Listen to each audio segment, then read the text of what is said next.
Christopher Nolan à la réalisation, Hans Zimmer à la musique, Peter McConaughey et Anna Thaoué dans les rôles principaux, le tout dans un film qui nous fait voyager aussi bien dans l'espace que dans le temps. Installez-vous confortablement au coin du feu et ce soir levez les yeux, car on vous parle d'Interstellar.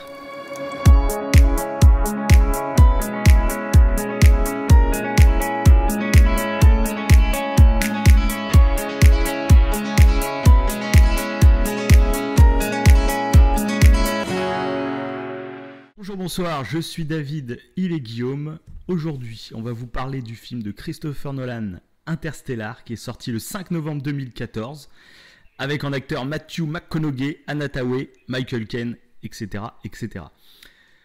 Avant de faire le pitch du truc, on va faire comme d'habitude par nos 3 points, et je vais te laisser commencer. À toi, Guillaume. Alors bonjour à tous, donc je vais commencer par mes 3 points, effectivement. Donc déjà le premier point, ça va être le fait que pour moi en tout cas, c'est un des films d'espace le plus émouvant que j'ai vu. Même je crois que ça fait partie des films les plus émouvants toujours, enfin des films que j'ai vus, oui. Voilà, tout court, sans parler d'espace. Donc par rapport au jeu d'acteur, par rapport à la musique de Hans Zimmer, j'ai trouvé ça génial. Après en deuxième point, le fait que ça soit un film de science-fiction, mais qui s'inspire au plus près de la science actuelle, donc du fait que ce soit au plus près de la relativité générale, au plus près de plein de choses qu'on va débriefer tout à l'heure. Donc c'est ça, oui, qui est fait en crédibilité scientifique. Ouais, voilà. Il y a beaucoup de choses qui sont des interprétations. Oui, tout à fait. Il y a un fond réfléchi, quoi. C'est pas des idées qui sont lancées au hasard.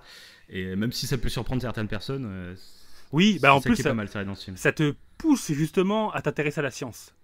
Même si tout n'est pas parfait, ça te pousse à... J'en parlerai dans mes 3 points, justement, de ce point précis. Ok. Et après, du coup, en troisième point, le fait que le scénario, moi, je le trouve brillant, parce qu'il y a plein de rebondissements. Et voilà, ça m'a plu, quoi. Puis l'histoire du père et de ses enfants, c'est aussi touchant. Enfin, c'est ça qui m'a touché, je pense, autant aussi. C'est cette histoire de famille et le fait que ça parle qu'on parle d'une grosse épopée, une odyssée humaine complètement dingue, mais en même temps qui est cette histoire de famille qui rend le truc vachement humain. C'est vrai que c'est... Ouais, c'est ça. Donc voilà, c'est mes 3 points. Et ben alors moi je vais faire mes 3 points. Ouais. Et pour une fois ça va être un petit peu différent de d'habitude, parce que ça va pas être 3 points en fait. Ça va être 12 points. Un gros point global. Ok. Et en fait, moi, tout simplement, ce film, je pense que c'est mon film préféré. Et des fois, je trouve que, voilà, il y a des œuvres de fiction, que ce soit littéraire, même jeux vidéo, film, tout ça. Il y a des œuvres qui te marquent, qui créent quelque chose en toi, et même, je dirais, qui changent ta vie. Ouais. Et ce film, clairement, il a changé la mienne. Parce qu'avant, je m'intéressais pas forcément, un petit peu comme tout le monde, mais pas forcément à la science, pas forcément à l'espace, etc. Ouais. Voilà, c'était pas un truc qui me parlait à fond, quoi. En fait, j'aimais bien, mais sans plus, quoi.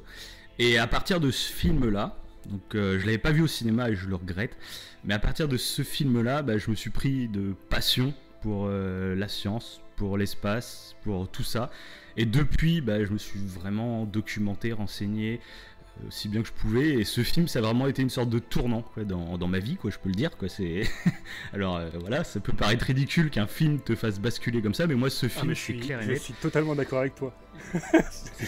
Moi il m'a complètement, il a changé une partie de ma vie, je pense. Je serais pas le même s'il n'y avait pas eu ce film, tu vois. Ouais. Alors peut-être qu'un autre film m'aurait poussé à m'intéresser à ça, mais là ce qui se passe c'est que c'est ce film qui m'a fait changer, quoi. Je suis totalement d'accord avec toi, parce qu'en fait ce que tu dis là c'est exactement ce que j'ai vécu moi aussi. En plus j'avais vu, je l'avais pas vu en même temps que toi, je l'avais vu un petit peu après, je sais plus.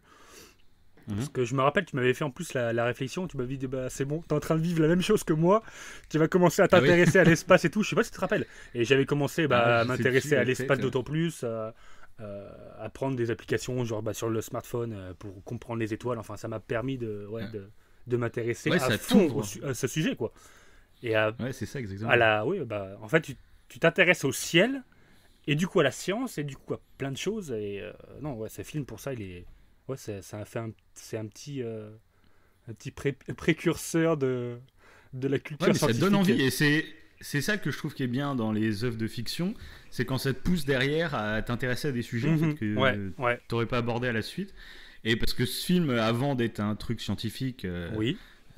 c'est une histoire vraiment qui te marque, etc. Et justement, c'est cette histoire qui te marque, qui te fait après essayer d'aller voir plus loin, essayer de gratter. Bah Oui, alors ça veut dire quoi? Parce que la première fois que j'ai vu le film, je vais pas faire le genre l'intello qui avait tout compris, ouais, on est bien, voilà. Ah bon? Moi, La première fois que j'ai vu j'avais le tout film, compris. J'avais tout compris de suite. ah, j'imagine. Ouais. Et toi, t'es un être supérieur. Ah bah oui, j'avais Mais, tout compris. Je savais de quoi ça parlait exactement. Même j'ai relevé les erreurs de suite. Hein.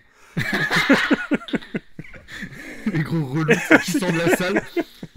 Moi, je suis désolé. Le mec qui se prend pour un astrophysicien. Tu sais. Non, moi, quand je suis sorti, alors j'ai du mal à me souvenir vraiment de mes sensations. Je sais que j'avais été vachement touché par l'histoire. Mais c'est vrai qu'après, tu te dis, ouais, mais ça, c'est peut-être un peu tiré par les cheveux. Ça, c'est un peu.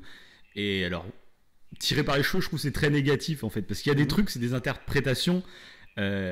On peut dire que c'est tiré par les cheveux, parce que ça reste des interprétations, ça reste des théories. Mais quand on se renseigne bien, eh ben, c'est pas si tiré par les cheveux. C'est sûrement pas probable. C'est sûrement pas comme ça, genre le trou de verre ou alors ce qui se passe à la toute fin. Oui.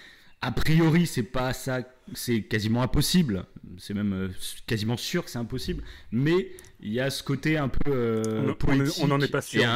On n'est pas sûr. Et interprétation. Oui, et il y a des trucs, en fait, c'est théoriquement, c'est réalisable. Mais c'est fort peu probable. Mais théoriquement, c'est possible. Mais bon, ça, on en reparlera un peu plus tard. Ouais.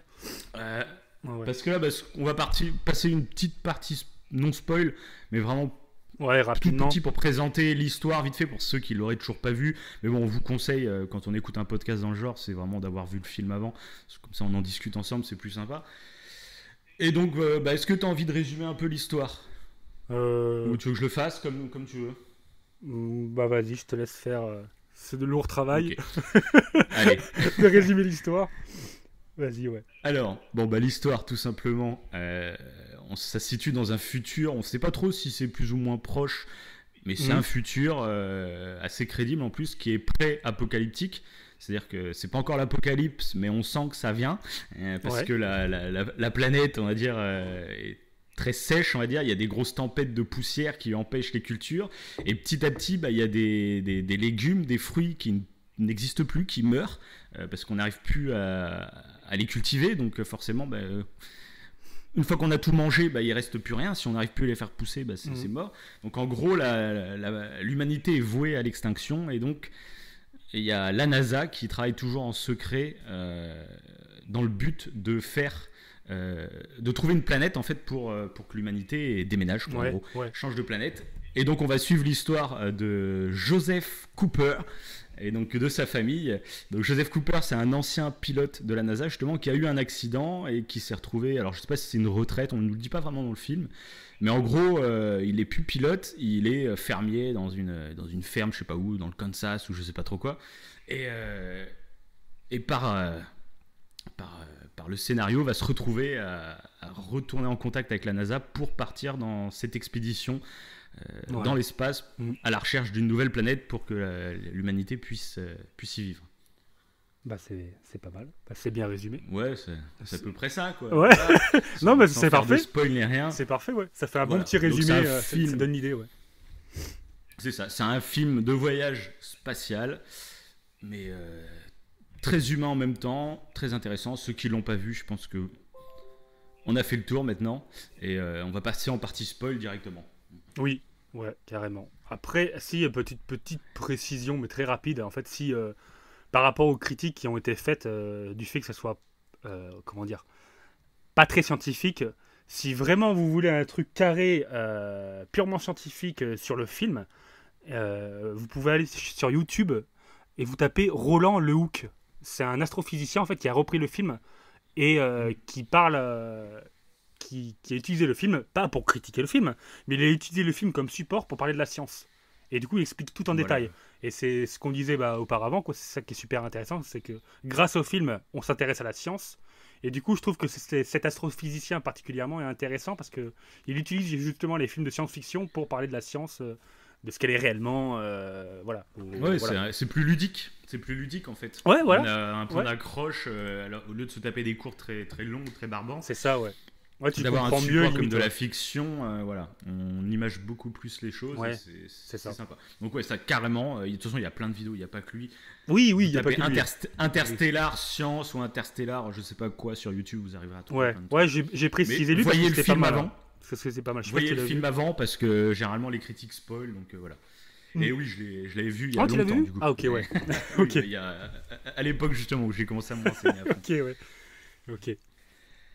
Donc voilà, donc on va passer dans la petite partie spoil qui fait du bien. Voilà. Et on va commencer par parler du tout début et de cette crise humanitaire que connaît la Terre, que moi j'adore parce que j'ai trouvé ça super crédible en fait et assez original finalement, parce qu'à chaque fois qu'on regarde des films apocalyptiques, c'est toujours un peu dans l'urgence, tu sais, c'est je sais pas, il y a un astéroïde qui va s'écraser sur la Terre ou je sais pas quoi, tu vois, ouais. où les Mayas prédisent la fin du monde, tu vois. C'est très apocalyptique, alors que là j'ai trouvé que c'était assez original. C'était pas un truc urgent, c'était quelque chose, c'est inéluctable, tu vois, ça dans quelques années, peut-être même nos enfants vont mourir, mais c'est pas encore tout de suite. Ouais, on a le temps de s'y tout préparer, doucement. mais il faut qu'on s'y prépare, quoi. Faut qu'on s'y prépare. C'est une catastrophe qui est insidieuse, qui vient tout doucement, petit à petit. Et c'est vrai que ça change de ce que tu dis, des gros cataclysmes qui détruisent la Terre en moins de deux. Et du coup, ça participe en plus, je trouve, à l'écho du film assez crédible scientifiquement, tu vois, parce qu'en plus, c'est un événement, on va dire, à plus petite échelle qui s'est déjà déroulé aux USA. Ouais. C'est dans les années 1930 où il y a eu ces fameuses tempêtes de sable. Alors de poussière. Après, je me suis pas renseigné à fond dans le truc. Ouais, mais c'est à cause de l'homme, je crois. Combien de temps Je sais pas combien de temps ça a duré. Je sais pas quels dégâts exacts ça a causé, mais c'est une situation, ces tempêtes de poussière qui empêchaient la culture, qui s'est déjà passée dans les années 1930 aux USA et c'est une des raisons qui a mené à la crise financière en plus à l'époque, quoi. Donc c'est quelque chose de majeur quand même, quoi. Nous, on n'en parle pas beaucoup en France parce que c'est pas notre histoire finalement, mais aux USA apparemment ça a pas mal marqué. Ouais, d'ailleurs j'ai trouvé ça hallucinant en fait qu'il soit, parce que je pensais que c'était totalement fictif en fait, ce début en fait de catastrophe, et qu'il soit inspiré en fait d'un fait qui s'est déjà passé. J'ai trouvé ça encore plus hallucinant, quoi. Puis en plus de ce qu'ils disent, c'est qu'à cause du réchauffement climatique, si ce bassin de poussière recommence, parce qu'il pourrait recommencer, donc à cause du réchauffement climatique, ça serait encore pire. Donc ça colle encore plus au film du fait que dans le futur, si un bassin de poussière revient et qui est accentué à cause du réchauffement, on est obligé de partir, quoi. Et j'ai trouvé ça super, quoi. Ça... Ouais. Tu t'attends pas ça sur un film, je sais pas, je m'attendais pas à ça en fait en début de film. Ah oui, c'est sûr. De toute façon, c'est original, je trouve. En matière, c'est vrai que tu t'y attends pas forcément et c'est plutôt intelligent, je trouve. Ah ouais, carrément. Puis ça fait vraiment écho à notre situation à nous, hein, en 2019. Ouais, c'est ça. Ouais. Peut-être qu'il y a des gens qui nous écouteront, tu vois, en 2050, je sais pas. Mais nous, en 2019, c'est une question qui prend de plus en plus de place. Ça fait même des années et des années que ça prend de la place, mais petit à petit, ça commence vraiment à éveiller beaucoup de conscience. Et donc le film là fait vraiment écho à ça, quoi. Ouais. Et il y a beaucoup de scientifiques qui pensent que le salut de l'humanité, ça sera vraiment de coloniser d'autres planètes, hein. C'est vraiment un sujet de réflexion vraiment, quoi. C'est pas juste allez, ça peut être marrant. D'ailleurs il y a les oui, voilà. D'ailleurs il y a les sociétés qui commencent à essayer de voir pour aller sur Mars et tout le bordel, quoi. Donc, oui, et puis de toute façon ça c'est pas pour maintenant, hein. C'est dans très longtemps, mais je sais plus, je crois que c'est dans des millions d'années. Donc quel temps, mais le soleil il va se dilater apparemment. On est quasiment sûr que le soleil va se dilater, en fait, que ça va exterminer la Terre, quoi. Une étoile, ça a une durée de vie. Ouais, toutes les étoiles finissent par disparaître. Bon, après, on sait pas, hein, ça se trouve, ça sera dans 4 milliards d'années. C'est ça, ouais. Mais en gros, on est amené à partir. Et autant le réfléchir maintenant, en fait. Si on a la possibilité d'y réfléchir maintenant, vu que pour le réchauffement climatique, on est en retard sur notre réflexion, au moins si on prend l'avance par rapport à ça, c'est pas mal, quoi. Oui.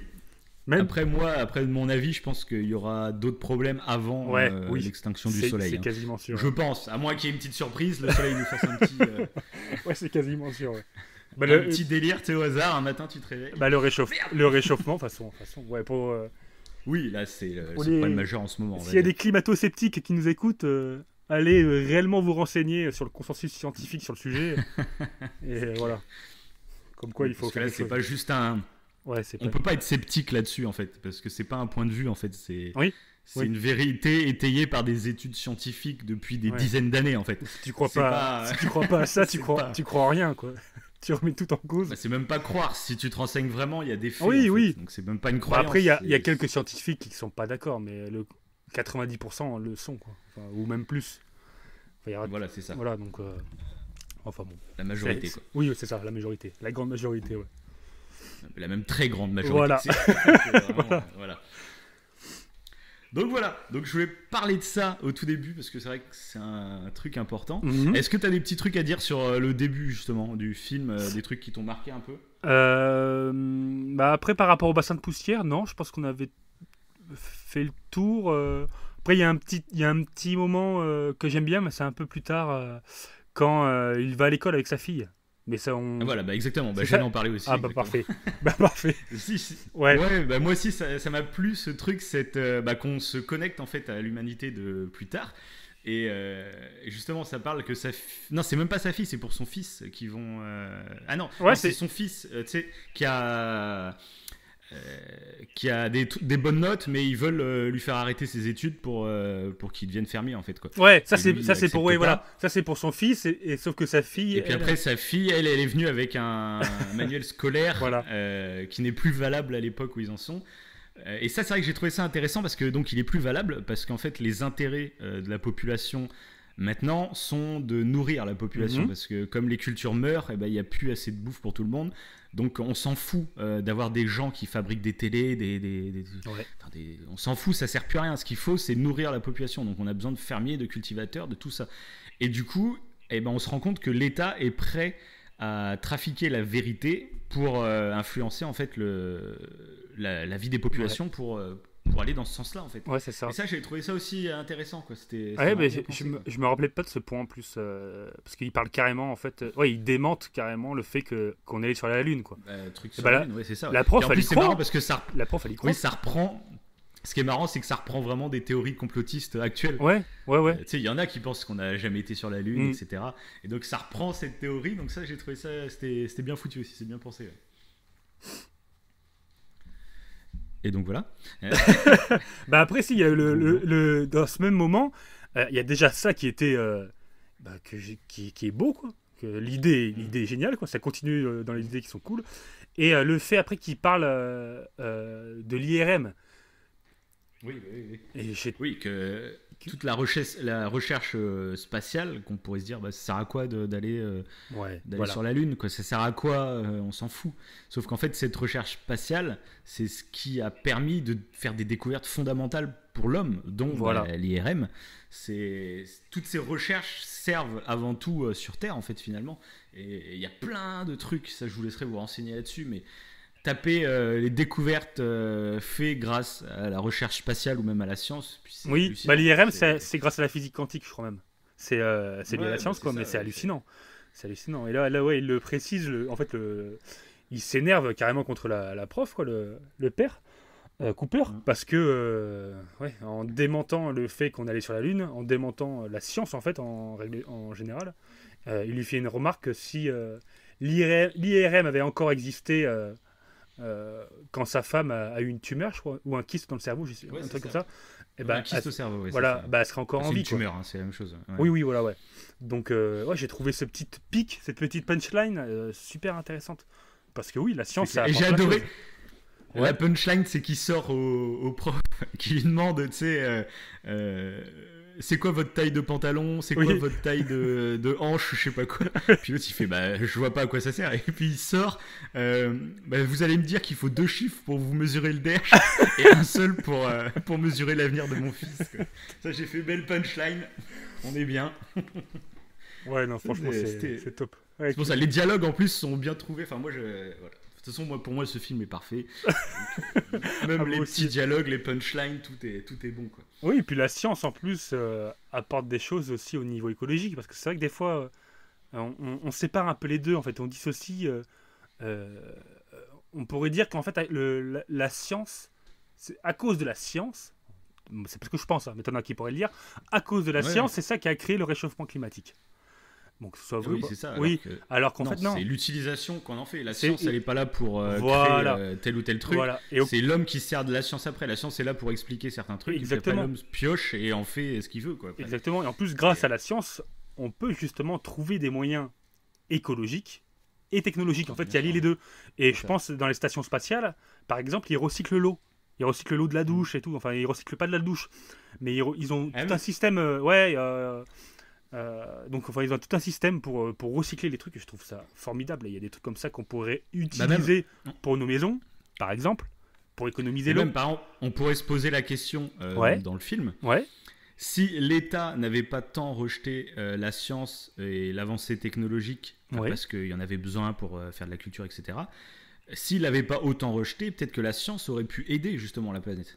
Ouais. Non, on la rejette parce que c'est plus facile. Allez, on passe à autre chose. On s'en fout de l'avancée. T'as le grand-père qui en parle, qui dit qu'à mon époque, on inventait un truc tous les jours. Oui, c'est vrai. Ça fait clairement référence à notre époque, à nous maintenant, où peut-être pas tous les jours, mais quasiment. Quoi. Oui, il y a toujours une nouveauté qui sort, il y a toujours un truc. Et ça fait clairement penser à ça. Et je me dis, ouais, c'est vrai que la science, finalement, s'il l'avait pas rejeté en bloc, peut-être que la science aurait pu apporter des réponses, en fait, si les recherches avaient continué. Mais c'est toujours compliqué pour faire comprendre aux gens que des fois, il faut investir d'un côté et que ça va aider de l'autre après, en fait, tu vois. Ouais. Souvent, les gens, ils voient, non, l'autre côté, il galère, donc faut aider ce côté-là tout de suite. Voilà. Et après, non, c'est pas possible. Que quand il y a l'autre côté qui galère, on se dit c'est difficile de donner de l'argent à un autre côté qui pourra nous aider pour la suite. Quoi. On voit toujours au bout de notre nez, on voit toujours au moment présent, on voit jamais dans plusieurs années. Quoi. Et ça, voilà, je trouve ça intéressant encore une fois. Ce film est génial. Mais... non, mais je veux dire ça. S'il y a des gens qui nous écoutent et qui n'aiment pas le film, vous allez vomir. C'est clair. C'est clair. Non, mais là, on parle juste du début, mais je trouve que c'est super intéressant. Le début est très bien trouvé. Ouais, c'est d'événements, c'est d'actualité, donc voilà. C'est ça. Un kiff. Et donc après, on va continuer, hein, on va avancer un peu. On arrive à un moment qui est super sympa dans le film. C'est le petit côté un peu paranormal où il y aurait un petit fantôme dans la chambre de Murphy, la fille de Cooper. Donc on ne sait pas trop ce qui se passe dans ce début de truc. On se dit oh là là, est-ce vraiment un fantôme? Alors c'est bizarre, tu sais, quand t'as un truc vraiment scientifique et tout, tu dis pourquoi ça parle de fantôme? Pourquoi ça parle là-dedans? En fait, c'est ça que j'ai bien aimé, moi. Et donc on le sait après par la suite ce que c'est. On y reviendra peut-être plus tard. On va peut-être pas faire un saut direct dans le temps pour aller à la fin du film. Oui, voilà, ouais. On précise pas ce que c'est, comme si voilà, on suit le cours du film, quoi. on fait parce qu'à ce moment-là, oui, moi, en fait, on sait pas ce que c'est. Tu penses, tu dis c'est pas un fantôme parce que c'est un truc qui est censé être proche de la science, mais peut-être pourquoi pas. Tu sais pas trop, en fait. T'es un peu dubitatif. On se demande un peu ce que c'est, mais en gros, ce truc va amener les coordonnées pour que Cooper aille à la NASA. Quoi. Ouais. Et c'est vrai que toute la partie du film, je me rappelle plus mes sensations à ce moment-là, ce que je me disais quand je connaissais pas l'histoire. Je me rappelle plus trop ce que je me disais, quoi. C'est bizarre que ça parle de fantômes, mais bon, c'est vrai que j'ai. Ouais, t'as l'impression que c'est. Ouais, je me sais plus, ouais. Parce que t'as l'impression que c'est une entité, pas un fantôme, mais. Je crois que j'avais pensé à un extraterrestre, moi, mais je sais plus. Je me rappelle plus. Je sais plus, franchement. Ça fait un petit moment maintenant, donc je sais plus. Mais là, c'est intéressant du fait aussi que Cooper, du coup, il nie un peu ça. C'est pas très scientifique, en fait, en soi, de nier ce que dit. Il nie pas ce que dit sa fille, mais il croit pas sa fille, en fait, alors qu'il se passe des choses vraiment bizarres. Et vu que ça fait partie un peu des fantômes, il y prête dans une cage, quoi. Ouais, voilà. Il prête pas attention, ouais. Il y prête pas ouais, voilà. Et c'est vrai que c'est intéressant ce côté-là qu'ils ont montré en fait par ce passage-là. Ouais, ce côté-là, quand tu as des certitudes qui sont peut-être avérées, ces certitudes, peut-être que tu te refermes un peu sur tes certitudes. Ouais, c'est ça. Ça se peut aussi. C'est ça. T'es pas ouvert à d'autres trucs et tu préfères direct fermer la porte avant de réfléchir à des choses. Et c'est vrai que c'est pas mal. Même Murphy, je crois, lui fait la reproche. Je sais plus exactement comment elle sort. Mais elle lui dit genre mais la science c'est pas le fait de ne pas savoir ou un truc comme ça, elle lui dit, je crois. Oui, un peu t'as le grand-père qui insiste un peu, donc du coup, Cooper, il explique. Elle fait 1 point pour Murphy. Ouais. Je crois, un truc comme ça. Ouais, voilà. Et puis après, du coup, le père, il sera aussi obligé d'expliquer un peu comment elle doit faire, quoi, la démarche entre guillemets scientifique pour qu'elle se renseigne. Mais quand elle apprend que c'est plus ou moins du mort, c'est que ça dit quelque chose. Mais là, Cooper aurait dû quand même capter. Ouais, il s'est pas du tout renseigné, quoi. Ça, non, ouais, là, il est froid à ce moment-là parce qu'il dit non, mais je crois pas que ta bibliothèque te parle, je ne sais quoi. Et puis il s'en va dehors. Donc. Ouais, c'est ça, ouais. Non, c'est pas mal. Ce moment est pas mal, ouais. Ok, donc on va continuer à avancer. Allez. Et on va aller directement quand ils sont à la NASA. Donc là, c'est le premier point qui a fait tiquer pas mal de monde. C'est le fait qu'on commence à parler de trous de verre. Oui. Parce que donc pour aller, parce que c'est impossible pour changer. Alors je crois qu'ils changent même de galaxie, il me semble. Oui. Je crois, ouais, c'est ça. Ils changent de galaxie. Parce qu'il n'y a pas de planète, possiblement habitable proche de notre système solaire, même proche de notre galaxie a priori. Ouais. Et ils en ont trouvé quelques-unes, mais dans une autre galaxie.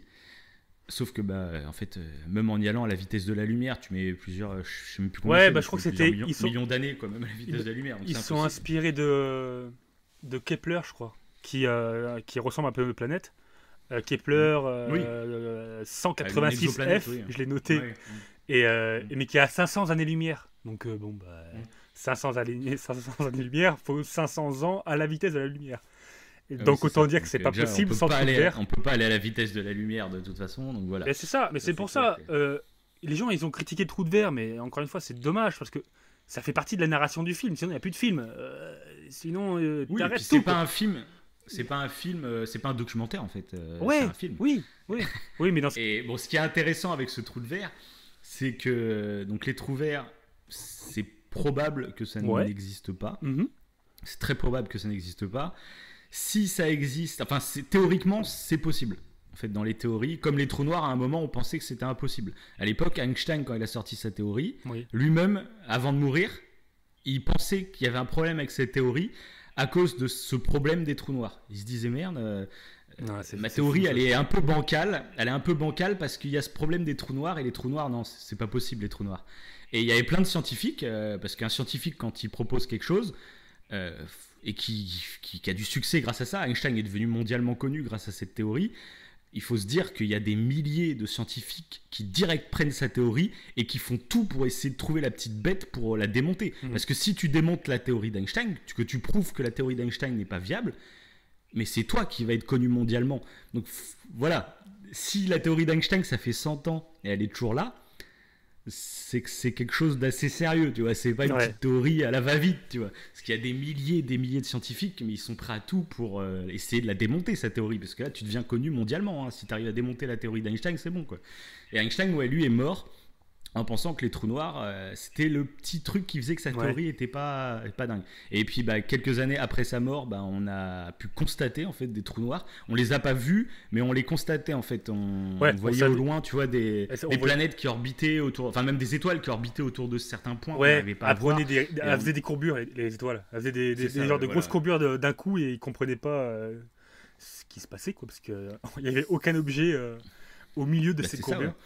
Donc, puis d'ailleurs, c'est tellement d'actualité parce qu'il y a quelques semaines, on a eu la première photo d'un trou noir. Ça, c'est beau, ça. Ça, c'était magnifique. C'est une découverte totalement folle. Donc, il y a plein de gens, je pense, bon, c'est sympa, mais personne n'a dit, on s'en branle. Enfin, je pense, j'espère. Mais moi, ça m'a vraiment touché, en fait. J'ai vu cette photo pour la première fois, qui est très floue, etc. Mais c'est normal, c'est très très loin. Mais c'est une photo d'un trou noir, quoi. C'est-à-dire que c'est une photo d'une courbure de l'espace-temps. Enfin, c'est dingue. Mais ils l'ont modélisé, ouais. Après, en fait, ils ont parce que du coup, il y avait plein de télescopes en fait qui ont visé. Bon, je vulgarise évidemment. Il y a eu plein de télescopes au coin de la Terre qui est. De toute façon, c'est pas une photo, c'est pas. Tiens, je vise et puis je prends. Mais ils ont tout, ils ont dû faire un travail colossal. C'est plusieurs années. Ah bah oui, bien pour sûr. Tout, mais ce qui est fou, et tu vois, tu parles de ça, je trouve ça incroyable aussi, c'est que du coup, le trou noir qui a été modélisé dans Interstellar ressemble quand même vachement. Après, la photo est très floue, mais de toute façon, oui. Ah ouais, mais ça ressemble bien, quoi. Il y a pas mal de scientifiques qui ont dit que le trou noir dans Interstellar était très très crédible. Hein. Oui, ouais. De toute façon, le mec, c'est comment il s'appelle? C'est Kip Thorne. Oui, le scientifique qui a taffé avec Nolan. Ouais, c'est ça, ouais. C'est ça, qui a travaillé sur le film, ouais. Ce que j'ai regardé le documentaire qu'il y a sur le Blu-ray de Interstellar, qui parlait que en fait le trou noir il a pas été fait comme ça, c'est pas une vue d'artiste. Bon, j'imagine que c'est comme ça, voilà. Alors je sais pas du tout comment il a fait, je m'y connais pas assez, mais en gros c'est la résultante d'équations. Ouais. En fait, il a fait des équations et qui ont donné ça. Alors je sais pas comment ça marche. Après, je pourrais pas aller plus loin là-dedans. Ouais, mais en gros, c'est des équations qu'il a fournies à des équipes qui travaillent la 3D, etc. Et à partir d'équations, en fait, ce trou noir, il a été fait à partir d'équations, quoi. Et a priori, il est vraiment très réaliste, très crédible, en fait. Voilà. Et en plus, la photo, moi, quand j'ai vu on voit la même courbure autour. Ouais, c'est ça. C'est ça qui est assez fort, quoi. Ça m'a fait penser direct au film.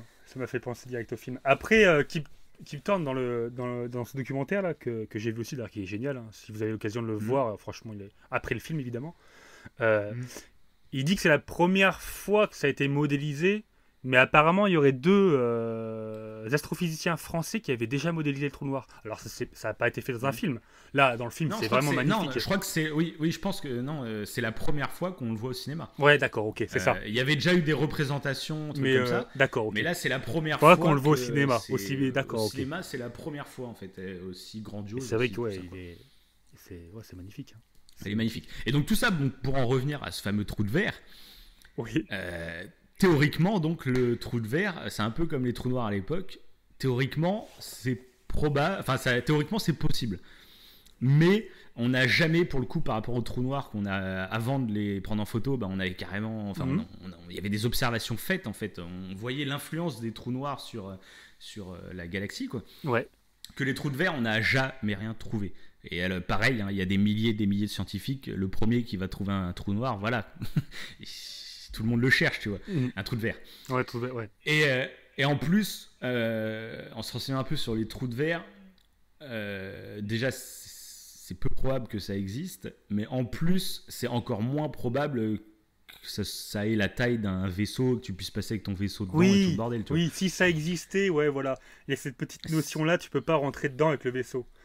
Apparemment. Oui, non, mais si ça existait, ça serait minuscule. Les théories plus crédibles que ce qu'on voit dans le film.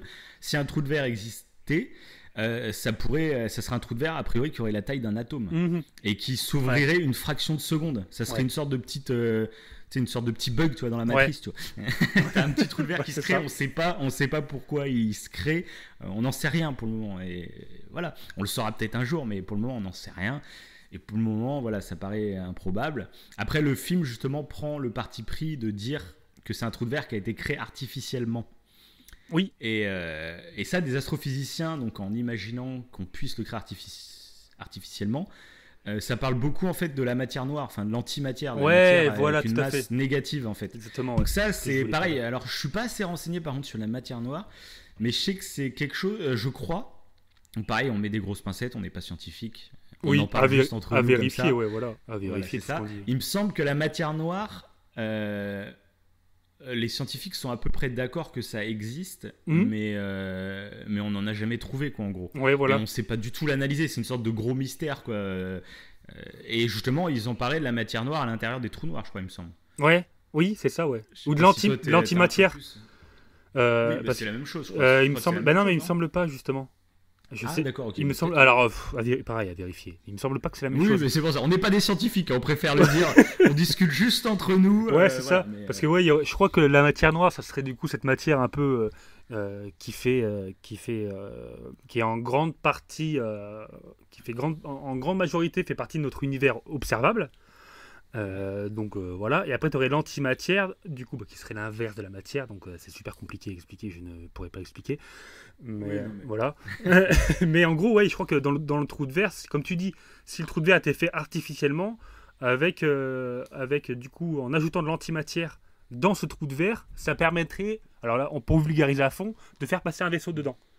C'est ça en gros l'idée, c'est ce qu'avait dit Kip Thorne, quoi, je crois. Voilà, que tu pouvais faire passer un vaisseau C'est hautement improbable par rapport aux connaissances qu'on a actuellement. C'est ça. Gros, mais ils ont quand même cherché le petit truc pour se rapprocher, voilà, de quelque chose qui relativement scientifique. Donc c'est cool, Voilà, c'est sympa. c'est beaucoup plus.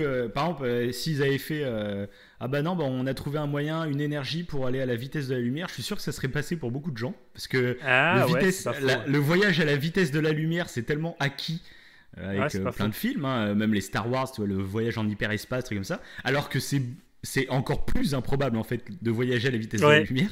C'est encore ouais, plus mais t'as improbable raison, que le trou de verre en fait, ça serait peut-être scientifiquement. mieux passé. Mais après, Et ça serait mieux passé pour- parce que c'est plus accepté intellectuellement dans la culture, on va dire. oui, bon, On l'a après, vu dans plein de films, donc voilà, dans le film, ils auraient eu le ça problème que passe. du coup, ils ont pas assez de temps, quoi. Parce que s'ils allaient à la vitesse de la lumière, Oui, en vu plus, qu'ils en sont plus. inspirés, je crois que c'est ça, qu'ils sont inspirés de Kepler, ils Ouais. auraient quand même mis 500 ans pour y aller. Donc, de toute façon, le Voilà. meilleur Non, mais moyen c'est pour pour le dire. film, c'était le trou de verre. Hein. Donc, narrativement, c'est cool. Voilà, c'est vrai que Oui, non, voilà, c'est c'est cool. ça. Et justement, ça t'intéresse. C'est ce qu'on disait au début.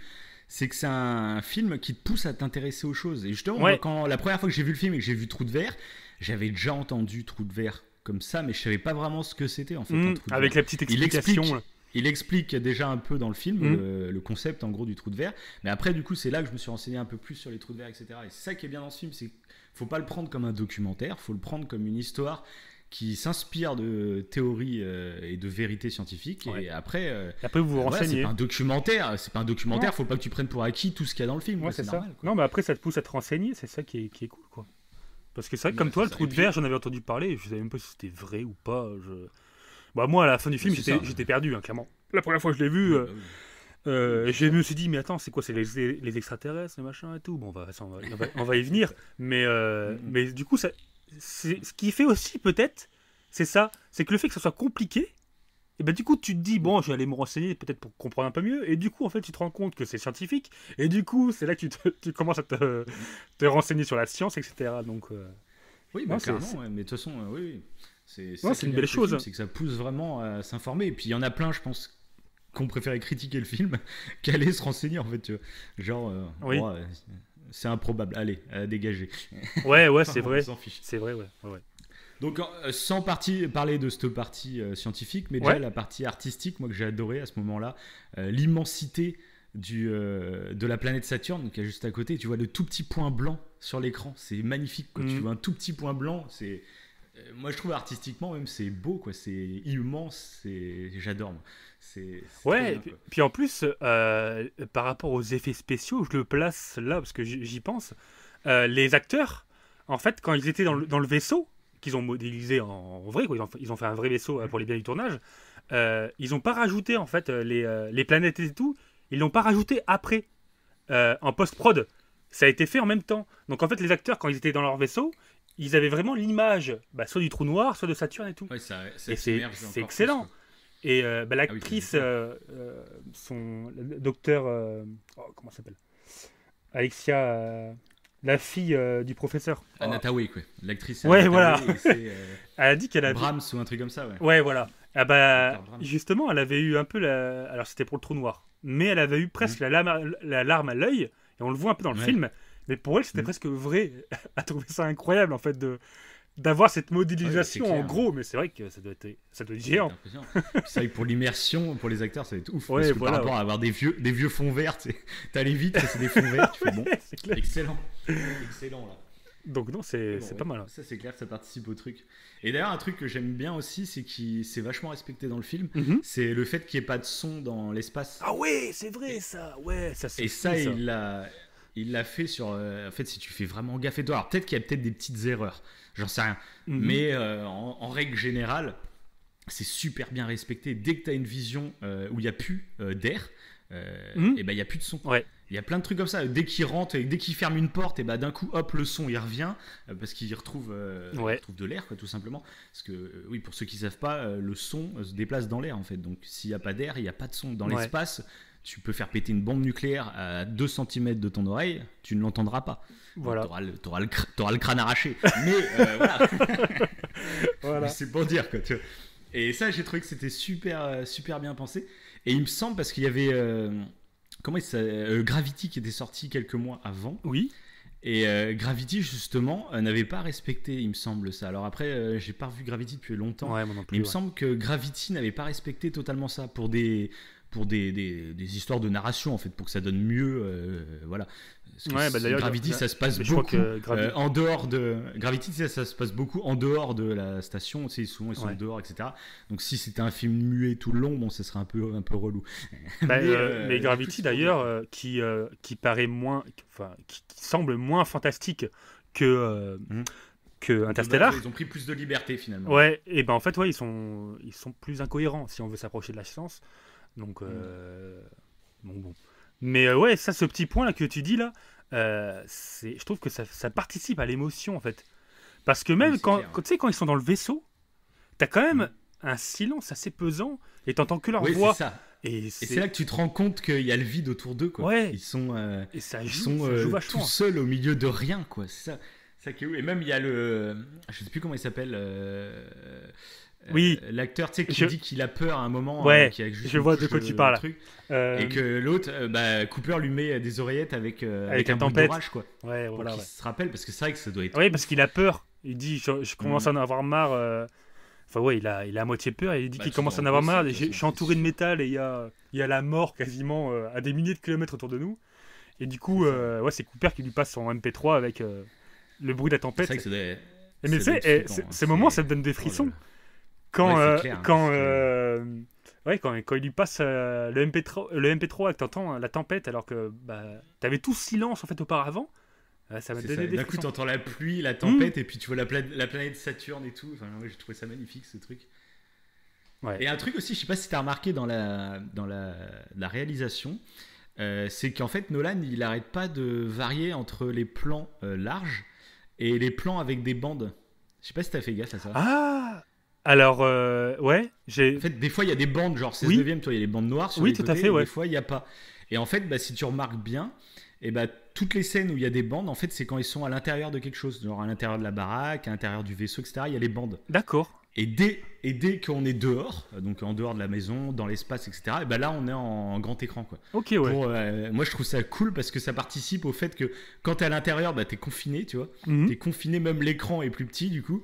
Et dès que t'es à l'extérieur, là, ça s'étend et c'est magnifique. Et apparemment, ce film, quand tu le regardais à l'époque sur un cinéma IMAX, apparemment, c'était la folie, quoi. C'était magnifique et tu saisissais encore plus ce changement de... Et d'ailleurs, il était en 3D au cinéma ou pas? Tu sais ça? Non. Non, il était pas en 3D. Nolan, il fait pas ses films en 3D, Nolan. Ouais. Ah oui, il a fait jamais en 3D? Ok, d'accord. Il tourne même en pellicule. Ah ouais, ok. Il est toujours pas en numérique, lui c'est un gros défenseur de la pellicule, etc. D'accord. Donc voilà. Et si, un petit truc, on parlait d'émotion, il y a le petit moment d'émotion en fait qu'on a un peu passé, c'est quand il quitte quand il part dans l'espace. Bah oui, bien sûr. Ah moi ça me fait. Il est tellement fort. Ah c'est fou. Avec la musique de Hans Zimmer. Ah ouais, mais grave. C'est qu'on n'a même pas encore parlé de la musique de Hans Zimmer. C'est ça. Musique de Hans Zimmer. Entre les silences et la musique de Hans Zimmer qui est totalement fabuleuse pour ce film. Qui monte petit à petit, qui monte. Et puis après, t'as le déclenchement, le 10, enfin 10, 9, 8. C'est ouf, quoi. C'est génial. Ah, moi, c'est rien qu'on l'évoque, ça me donne des frissons. Ouais, mais c'est ça. C'est le moment, moi, il me donne envie de chialer. En plus, il y a un moment, tu sais, il vérifie si sa fille est cachée à côté du siège. Oui, parce qu'elle s'était cachée avant, dans la scène d'avant. Oui, pour aller quand ils vont au tout début, en fait, vers la NASA. Ouais, voilà. Et non, ce moment, il est ultra émouvant. On peut pas dire que c'est pas émouvant. C'est pas possible. Pour ceux qui ont dit que c'était pas émouvant, c'est pas possible. Ou sinon, je suis un grand sensible. Je suis un grand... Non, mais je pense pas. Je pense pas. Mais ce film, c'est super touchant. Ce film, il a fait chialer beaucoup de monde, je pense. Ah ouais, non. Parce que là, c'est un truc de ouf. Quoi. Mais oui, c'est vrai que j'ai oublié de parler de cette scène, mais qui est complètement dingue. C'est vrai que... niveau émotion, elle est folle. Elle est folle, ouais. C'est ça.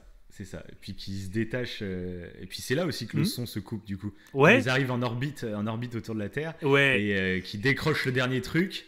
Et ça coupe. Oui, d'ailleurs, ça m'a fait tellement bizarre. je croyais que c'était ma barre de son, moi. Je suis mince. C'est ma barre de son ou pas? Et après, je fais non, c'est bon. C'est. Ouais, mais t'as vu, ça fait bizarre. C'est tellement fort, c'est tellement intense la musique et tout le bordel. Le décollage de la Lune, enfin de la Lune, n'importe quoi. Le décollage de la navette. Ouais. Ça fait tellement de bruit, mais ça te pète les oreilles limite. Hein. C'est tellement intense, ça te pète les oreilles. Et d'un coup. Là, ça fait étrange, mais c'est parfait. Un bruit. C'est parfait. Ah oui, c'est totalement bien mis. Voilà. Voilà. On est totalement objectif. Totalement objectif. Et carrément, moi je vois pas de quoi tu parles. Donc alors, on va avancer un petit peu. On en était où? Donc au trou de verre. Ouais. Et donc là, on va arriver directement à la première planète. Ah bah non, du coup, en fait, tu vois, je t'ai dit que... Parce qu'on parlait du trou de verre... Non, rien. Non, c'est bon. On arrive à la première planète. Non, parce que la première fois qu'il parle du trou de verre, il est pas encore parti. Donc du coup, c'est après qu'il quitte sa fille, etc. Et tout. Mais bon. Oui, c'est ça, ouais. Mais bon, voilà. Ouais, on fait des petits allers-retours, on s'en voilà, fiche. ça va, ça passe. Et donc, on arrive à cette première planète, et là, il y a le petit problème qui se pose. Et là, on aborde le sujet de la relativité générale. Ouais. Le fait que plus une planète a une masse importante, plus le temps aussi se change, ouais. Se dilue, je sais pas comment on pourrait dire. Se dilate. S'étend, quoi. Se dilate, il se dilate, voilà. Ouais, il se dilate, tu vois, je savais que j'étais pas loin. Il se dilate. Ouais. Et donc là, j'ai vu un truc vachement intéressant. Donc là, c'est sur le podcast Science, c'est un podcast francophone.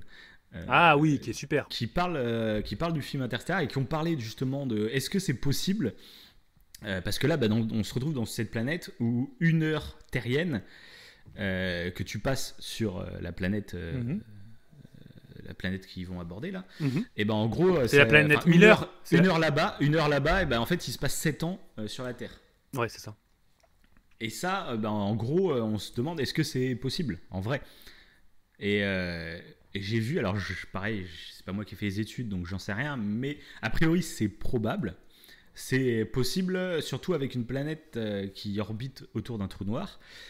Et par contre, ça pose plusieurs conditions. Et là, c'est des conditions que Nolan et Kip Thorne, du coup, ont dû faire pour que ça soit crédible dans le film. Ouais. C'est qu'en fait, il faut que le trou noir tourne sur lui-même. D'accord. Et que la planète tourne aussi autour. Et du coup, par contre, c'est pas donné dans le film. Parce qu'en fait, apparemment, ils ont essayé à la base de faire un trou noir qui tournait. Mais en fait, ça donnait moche. De voir le trou noir tourner avec les rayonnements autour, en fait, ça donnait vraiment pas bien. Du coup, ils l'ont fait. Alors, si on regarde bien, on voit que ça bouge quand même, les rayonnements autour du trou noir. On voit que ça bouge, mais normalement, ça devrait bouger beaucoup plus vite pour que ça soit crédible. Donc, ça, c'est des petits trucs, des petites libertés qui se sont pris pour rendre la narration normale et puis que ça soit joli quand même à voir à l'œil, quoi, tu vois. Après, tu vois, par rapport à ce que tu dis, de toute façon, la relativité générale, on l'aperçoit là, même actuellement, avec les satellites. Parce que les satellites, ils sont obligés de les... Bon, pour ceux qui ne savent pas, en fait, déjà, en fait, entre nous qui sommes sur la Terre et les satellites qui naviguent autour de la Terre, il y a déjà ce qu'on appelle une courbure de l'espace-temps. Donc, cette fameuse relativité générale d'Einstein. Et en fait, les satellites qui tournent, ils sont obligés de les resynchroniser à chaque fois de 38, tous les jours, de 38 millisecondes, je crois.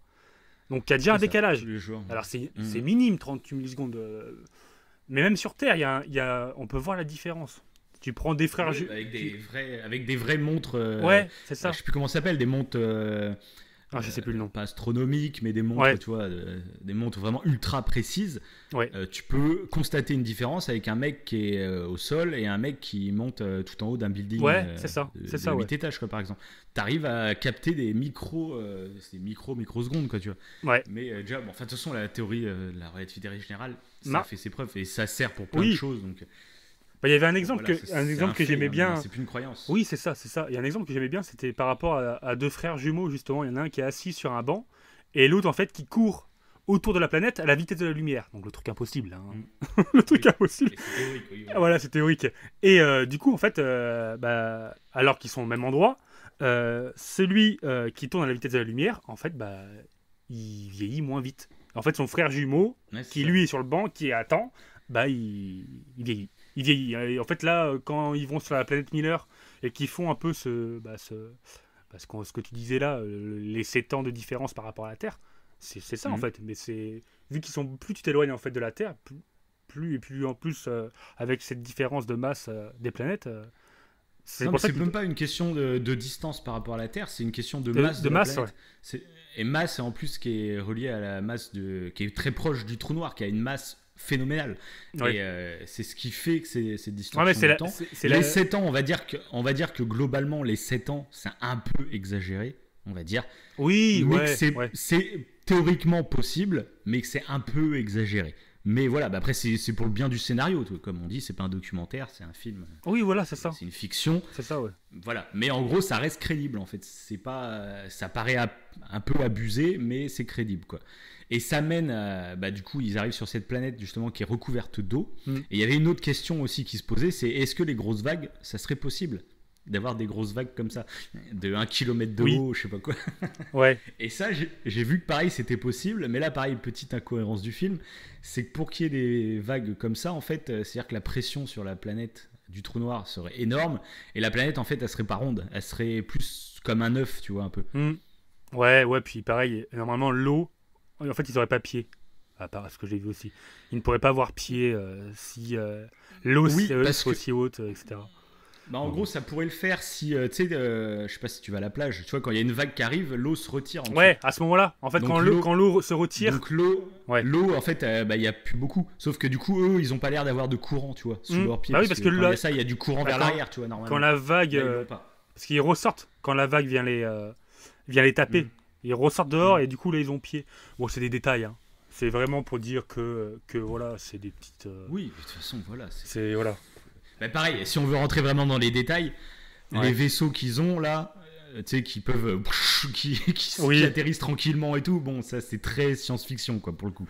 Parce que des vaisseaux comme ça, bon voilà, ça m'étonnerait. Enfin, je sais pas, peut-être un jour. On remarque quand on voit Elon Musk ce qu'il fait avec, tu sais, les vaisseaux. Enfin, c'est sorte de navette là qu'il arrive à faire réatterrir déjà. C'est déjà balèze. Ouais, ça c'est énorme. Ça c'est trop bien. Mais bon, là c'est vrai que dans le film, c'est carrément quasiment des vaisseaux à la Star Wars. D'ailleurs, ils peuvent décoller. Ça fait partie des grandes découvertes. Hein. Le mec, il recycle les navettes au lieu de les balancer dans l'espace. C'est ça. Donc, ça c'est clair. Et donc là, on arrive à une scène moi qui m'a. Enfin, je pense que tout le monde, de toute façon. Pourquoi je dis moi C'est quand ils remontent en haut du vaisseau. Et qu'ils se rendent compte qu'ils ont passé ces 23 ans et 8 mois, je crois, il me semble. Ouais, un truc comme ça, ouais.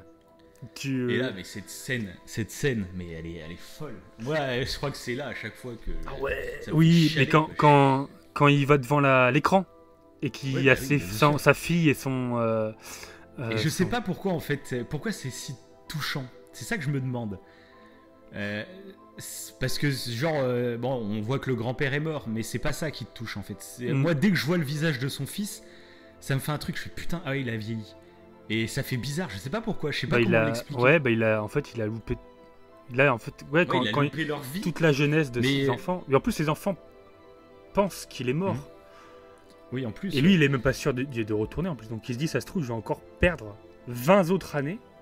Et mais moi c'est vrai que je me questionne quand même sur pourquoi c'est aussi touchant. Et puis moi dès que je vois le visage du fils, putain direct ça monte quoi, je fais merde.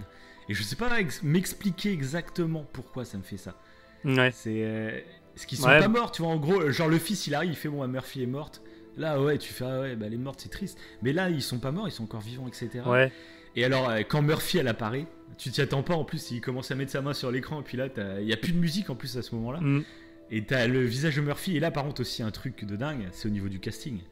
Les deux actrices, que ce soit la petite ou l'adulte, elles se ressemblent. Ouais, c'est vrai. C'est les yeux. La première fois qu'ils allument et qu'il y a Murphy en vieille, c'est peut-être ça qui est touchant aussi, c'est qu'on y croit en fait. Ouais, puis le jeu d'acteur. On croit vraiment que. Ouais, le jeu d'acteur, il est splendide. Le mec, il joue trop bien quoi. Moi, il me donne envie de chialer. Rien que de le voir. Il y a même pas de musique et tout, mais de le voir comme ça et de s'imaginer à ça. Enfin, c'est. En fait, en me mettant à sa place, j'ai l'impression que tu ne verras plus jamais tes enfants. Quoi. Tu sais qu'ils ont grandi et tout. C'est vraiment bizarre comme. Tu sais qu'ils ont grandi et tu sais que. T'as l'impression que tu les verras plus jamais. Et puis il parle. En plus, quand il parle le fils, il a l'impression de parler à un fantôme en fait. Il lui dit. Il parle. Il lui dit adieu. Il y a plusieurs vidéos du fils. Et la dernière, il lui dit bon. Je sais même pas pourquoi je continue encore à te parler. Ce moment, c'est le deuxième moment où j'ai pleuré. Après le moment où il quitte sa fille dans des mauvaises conditions, quoi. Au tout début. Donc c'est fort. Ce moment, il est fort. Aussi. Puis du coup, sa fille lui dit voilà, j'ai l'âge que t'avais quand t'es parti, quoi. Tu m'avais dit que tu reviendrais, mais t'es pas là, quoi. Et là, putain. Ouais, elle est trop. En plus, elle est vraiment, vraiment en colère pour le coup. Elle lui en veut, mais terriblement. Ouais, elle est têtue quand même. Hein, putain. Ouais, c'est vrai. Ouais. C'est vrai. Pas un message pendant 23 ans. Elle, je veux dire, faut pas lui faire une crasse. Hein. Mais pour moi, ouais, cette scène-là, c'est une des plus cultes du cinéma. Totalement. Quoi. Enfin, pour moi, c'est culte de chez culte. Voilà quoi. Et à chaque fois, elle me touche, hein, cette scène. À chaque fois, je le sais, pourtant, je l'ai vu plein de fois, ce film, mais à chaque fois que j'arrive à ce moment-là, ça me touche, je sais pas pourquoi. C'est ça qui... ça fait partie des rares films que je vais regarder voir plein de fois et que l'émotion, à chaque fois, elle est pareille. Et en plus, là, j'ai remarqué, parce que des fois, il y a certains films où c'est la musique de Hans Zimmer qui me procure quelque chose. Et là, cette scène-là, elle est plutôt... Bon, je parle pour moi, évidemment, mais elle est particulière parce que, comme tu as précisé, tu n'as pas de musique. Tu as un silence. Et pourtant, c'est... Bah, il y a de la musique pendant le fils. Ouais, mais et après, ça s'arrête. Dès qu'il coupe et qu'il dit adieu, et là, la musique, elle se coupe d'un coup aussi en même temps. Ouais, voilà. Et c'est là qu'il se pose sur l'écran, et là... Il y a la vidéo de Murphy qui se lance, et là, il n'y a pas un bruit, quoi. Il y a pas un bruit. C'est fou. Ouais, moi, ce moment, il est fou. Ah ouais, donc carrément, c'est... Bah, voilà, moi, c'est scène culte de tout le cinéma, quoi. Moi, c'est parfait, monsieur. Les mecs, ils sont trop fans, tu sais. Bah oui, mais on s'en fout, quoi. Ah bah oui, de toute façon, c'est la réalité. C'est la réalité. C'est ça, quoi. On va pas se cacher, hein, de toute façon, on s'en fout. Non, c'est clair. Bon, on va quand même avancer, après cette scène fabuleuse. Et moi, je serais d'avis qu'on passe directement à la deuxième planète, à moins que tu aies un truc entre les deux. Non, pas spécialement, non, ouais. Non, pas forcément. Non, bon, on pas voit du juste tout. Murphy après dans le présent, on va dire, qui a dû. Ah si, voilà, sinon... petit truc. Juste avant, peut-être tu allais le préciser d'ailleurs, parce que ça correspond. Mais juste avant qu'ils aillent dans l'autre planète, donc qui est la planète de Dr. Mann, enfin j'ai dit docteur, je ne sais pas pourquoi. Enfin, Matt Damon. Oui, Matt Damon. Ça, par contre, je me rappelle la première fois. Là, le choc. Je trouve que le casting est génial. Enfin, j'adore tous les acteurs et tout. Matt Damon, j'ai rien contre lui. Mais le problème, c'est qu'en fait, il arrive et quand ils ouvrent son truc, le premier truc que tu dis, c'est « Oh putain, il y a Matt Damon !» C'est horrible, mais je sais pas pourquoi cet acteur en particulier m'a fait ça, alors que Peter McConaughey, je le connaissais avant, tu vois. Anna Thaoué, je la connaissais aussi d'avant, et ça me l'a pas fait, tu vois. Matt Damon, il est plus connu quand même. Enfin, je pense qu'il est plus connu. Je sais pas. Mais après, lui, moi, mais contrairement... Ouais, mais lui, il était pas... En fait, on sait pas qui joue dans le film. Je crois que quand ils ont fait le... C'est pas sur les bandes annonces et tout. Non, je sais pas. Enfin, moi, il me semble pas. Moi, à la base, quand j'ai vu le film, je savais pas du tout. À part Peter McConaughey, je savais pas. Même Anna Thaoué, je savais pas qu'elle jouait dedans. En fait. Ouais, je savais pas que Matt Damon était dedans, moi non plus. Ça m'a pas fait un choc quand j'ai vu Anna Thaoué, toi. Mais lui, je sais pas pourquoi. En plus, c'est qu'ils sortent du truc. Donc t'as une sorte de petit suspense. Tiens, est-ce qu'il est encore vivant ou je sais pas quoi. Bah après, non mais je pense que quand ils ouvrent, tu vois Matt Damon, tu fais. Je pense que lui, c'est un acteur hollywoodien qui est quand même plus réputé que ouais, c'est peut-être ça, ouais. Qu'il est plus connu. Tu pourrais faire le petit truc. Tu pourrais faire des blagues. En fait, tu pourrais faire des blagues avec cette scène. C'est genre tu refais la scène plein de fois. Puis à chaque fois, genre t'as Johnny Hallyday qui sort. Mec, il met personne comme ça. Ah ouais, d'ailleurs, c'est dommage que personne n'y ait pensé pour faire des... Ça va, ouais. Des montages. Aussi, je crois que j'ai trouvé un concept. Je crois qu'on va faire ça. Ah, c'est clair. Morgan Freeman, tu mets dedans. Chaque fois, t'as un acteur différent. Et ce serait beau, ça. Et ouais, mais juste avant qu'ils arrivent dans cette planète, donc un moment aussi que je trouve formidable, encore une fois, et qui est formidable pour plein de trucs, je trouve, c'est quand ils doivent choisir la planète. Donc ils sont pas encore sûrs d'aller sur cette planète-là qui est celle de Mann. Ils hésitent avec Edmond, je sais plus comment il se nomme. Et sauf qu'ils sont en train d'hésiter. Et du coup, t'as la nana qui commence à justifier le fait que la planète, j'ai réussi à parler, la planète d'Edmond est intéressante parce que si, parce que ça, elle est valable, etc. Et du coup, à justifier le fait qu'il faut aller là-bas.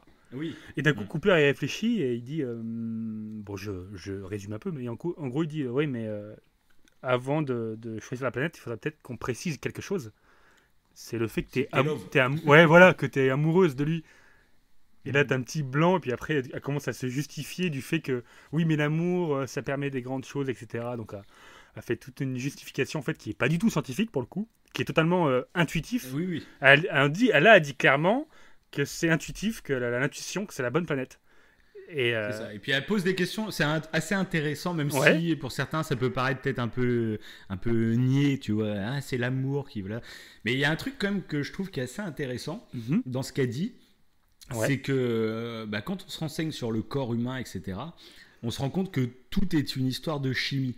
Que Oui. si on ressent telles émotions, tel truc, t'as l'impression que c'est ton âme qui les ressent, mais en fait ça a un intérêt Mhm. pour la nature, tu vois. Genre quand t'as une attirance physique pour quelqu'un, bah, en fait Ouais. c'est Oui. Bah, c'est comme la nature qui a l'évolution qui a fait qu'on pour se reproduire il faut qu'on nous pousse Oui. qu'on ait un désir, tu vois. Il y a plein de trucs comme ça. Et justement elle parle donc de l'amour. À quoi ça sert? Et t'as Cooper qui lui dit l'amour en fait ça sert justement à lier des liens sociaux, Oui. à l'éducation, à plein de trucs et tout. Et elle lui sort l'argument ouais mais pourquoi on continue d'aimer nos morts? Ouais. Parce que ça dans l'évolution ça n'a aucun sens. Oui, ça ne Ça- sert à pourquoi rien. une fois que les gens meurent, Ça ne pourquoi sert à rien. là si c'est que de la chimie, pourquoi ça s'arrête pas en fait? Pourquoi ça se coupe pas?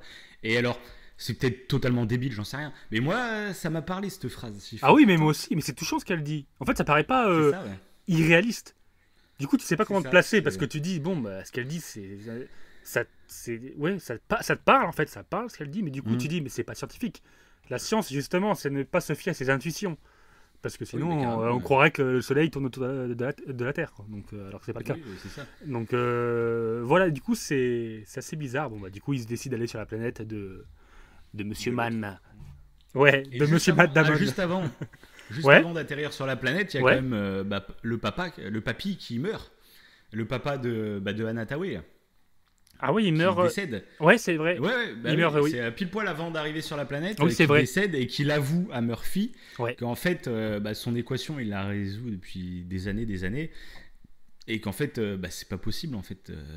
Donc en gros, il n'y a pas de plan A. Le plan A qui fait que les humains vont déménager, c'est pas possible. Et que le plan B, c'est d'amener que des souches en gros pour repeupler Ouais, à voilà. partir de souches et de PMA, Oui, etc. c'est ça. De repeupler une autre planète. En fait. Oui, voilà. C'est en gros, on sauvegarde l'espèce humaine, mais on la sauve pas. On la sauvegarde et on la réintroduit quelque part d'autre, quoi, en fait. Ouais, il savait depuis le début que son vaisseau, le gros vaisseau en fait Voilà. qui est actuellement sur la Terre, n'allait jamais partir quoi. Enfin pour lui en tout cas, Et n'allait c'est jamais là- partir. Et c'est là que j'ai bien aimé aussi ce moment-là. Ouais. Parce que là, en plus, ça va faire écho du coup à ce qui se passe après sur la planète avec. C'est le docteur Mann, donc. Mhm. Qui, de toute façon, Mais en docteur, partie spoil, il on est peut pas le dire. il est docteur ou pas? Mais oui, parce qu'en gros, en plus, a priori, le docteur Mann, donc Matt Damon, Oui.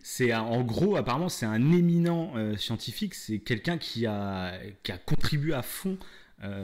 Ouais. Dans Ouais, l'élaboration de tout ce projet, c'est quelqu'un de très Ouais, brillant. ils en parlent et c'est depuis pour le ça début qu'il- d'ailleurs. Depuis C'est ça. C'est pour ça. l'arrivée à la NASA, ils parlent de lui. Ouais. C'est ça. Et c'est pour ça qu'ils vont sur cette planète. Parce Mm. que cet homme-là, c'est quelqu'un de. Anatawe, elle présente comme un des plus brillants de l'humanité, tu vois. Oui, genre c'est une vrai. sorte de nouveau Einstein, quoi, en fait. Quoi. Elle présente comme ça. Et c'est pour ça qu'ils vont sur cette planète. en Oui, et premier, parce que qu'ils aussi font pas- il donne des données. C'est le seul qui Oui, donne voilà, des données oui. en plus. Ouais. Oui, mais voilà. Les deux donnaient des données. Sauf qu'il y en a un, c'est un éminent, etc. Ah non, mais je crois pas. voilà, Hein. c'est pour- Edmond, je crois pas il donne pas de données lui. Hein. Il me semble pas. Hein. Je crois qu'il en Je donne sais pas. plus. Mais sauf que sa planète était plus viable, je crois. Mais je crois pas qu'il donne de données. Il me semble pas. Je sais plus. Ouais, t'es plus proche, je crois. Ouais, c'est ouais, il y Dr. avait Mann, un truc. comme ça. Ouais, ça se valait les deux. Enfin, en À- gros, à leur ils place, vont là-dessus. pour choisir. Et c'est là que j'ai trouvé intéressant. Donc, du coup, le Dr. Mann va les trahir. Et, Voilà l'enfoiré. et- Quoi. Ah, ça c'est clair. Ouais. Mais du coup, là, j'ai trouvé que c'était super intéressant sur le comportement humain. Mm. On a beau se préparer à tout, il y a des choses qu'on peut pas contrôler en fait. Et c'est pour ça qu'il fait le choix, donc le père de Anatawe là. Et c'est pour ça qu'il fait le choix de mentir en fait, de dire que s'il y a une chance de sauver l'humanité, alors qu'il sait qu'il y en a pas. Mais il sait que s'il dit qu'il y en a pas, il y aura beaucoup moins de monde qui serait prêt à partir en fait. Ouais. Ouais. Et ça, j'ai trouvé ça super intéressant. Oui, parce qu'il a que raison. c'est, par exemple, pour les voyages sur Mars qui sont prévus dans la réalité,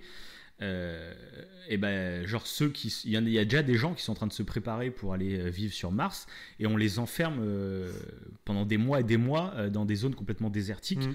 pour les former et en gros pour leur laver le cerveau pour qu'ils acceptent le fait que peut-être ils ne reverront plus jamais d'humains.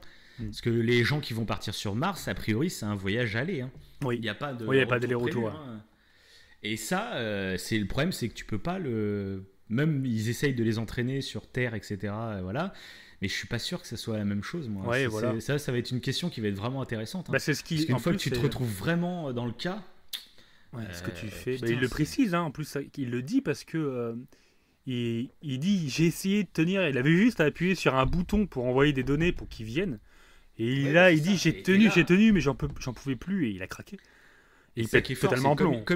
comme il présente comme un éminent, enfin une personne très intelligente sur Terre et tout, c'est d'autant plus fort quoi, parce que tu dis c'est pas juste un Gus comme ça qui s'est senti pousser des ailes. Ouais. Ouais, je vais être le héros de l'humanité et puis finalement je me rétracte. Non, c'est quelqu'un de voilà, dans sa vie avant, c'était quelqu'un d'éminemment respecté, etc. Quoi, Bah là, en fait, qui a aidé et même qui a collaboré totalement à cette expédition. Mais là, voilà. c'est au niveau émotion, en fait, il perd totalement la boule. Parce que, en vrai, si le mec il aurait réussi à partir, bah, il serait arrivé sur la planète Terre, enfin, je pense, je sais pas, mais il serait mort, quoi, avec les autres. Dans tous les cas, il serait mort, en fait. Mais bon, c'est l'émotion. T'imagines. Ouais, c'est l'instinct de survie. Et t'arrives sur ta planète et je pense que tu te voiles la vérité. Tu te dis, bah ma planète c'est bon, ça va être la bonne et puis tout le monde va venir me retrouver et ça va être génial. Sauf que t'arrives sur ta planète, tu te rends compte que bah non c'est mort. T'as plus qu'à attendre la mort. Et la planète où il est, ouais, elle est horrible. Ouais. Le froid de malade. Mais il a poussé le truc vachement loin parce qu'il a trafiqué son robot.